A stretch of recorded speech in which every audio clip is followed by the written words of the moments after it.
నేను ఫస్ట్ మా సుబ్బుగారిని పిలిచింది అన్న అని పిలిచాను. అన్న మాది పలానా తాళ్ళపూడి దగ్గర, మీరెక్కడన్నా అంటే, మా ఆయన ఇట్లా చూస్తున్నాను. అన్న అంట అన్న ప్రపంచంలో ప్రపంచంలో ప్రతి ఓడికి అన్న అని అంటున్నాడు. నాకు అర్థం కాల. ఆయన సెన్స్ అనేది నాకు అర్థం కాల. మా పెదనాన్నకి చెప్పామంట. అన్న నాతో మాట్లాడుతున్నారు పెదనాన్న అంటే, మాట్లాడమ్మా తప్పే ఉంది. ఎవరైనా మాట్లాడతారు కదా ఆడపిల్లలు నాకు. మాట్లాడ తప్పే ఉంది.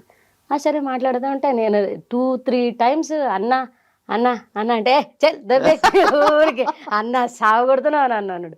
తర్వాత నాకు 3 డేస్ అయిపోయిన తర్వాత రిటర్న్ అయ్యాం అనమాట హైదరాబాద్ నుంచి నెల్లూరుకి. అప్పుడు చెప్పారు నిన్ను నేను పెళ్లి చేసుకుంటాను అన్న.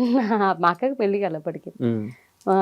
అంటే వాళ్ళు చెప్పారనమాట, వాళ్ళది వేరే క్యాస్ట్, మాది వేరే క్యాస్ట్. మా సుబ్బు గారు వాళ్ళది, నాది చిన్న క్యాస్ట్, ఆయన పెద్ద క్యాస్ట్. క్యాస్ట్ల గురించి దగ్గర పెద్ద క్యాస్ట్ అనమాట. మా ఇంట్లో ఒప్పుకుంటారు లేదని ఒక టెన్షన్. పైగా నా వయసు కూడా పెళ్లి వయసు కాదు, 18 ఏళ్ళు పెళ్లి వయసు కాదు. నెల్లూరుకి వచ్చేటప్పుడు బస్సులో చెప్పారు నాకు, నువ్వంటే నాకు ఇష్టం, నేను పెళ్లి చేసుకుంటాను. 3 డేస్ అక్కడ ఉన్నాం.